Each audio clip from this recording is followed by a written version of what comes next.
ang pagkaluhan ng buhay sa kumapatitan niya.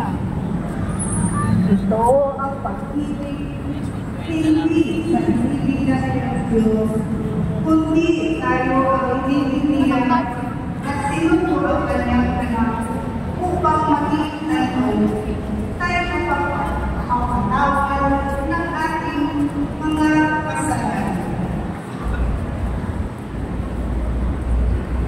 Ang salita ng Diyos. Salamat sa Diyos.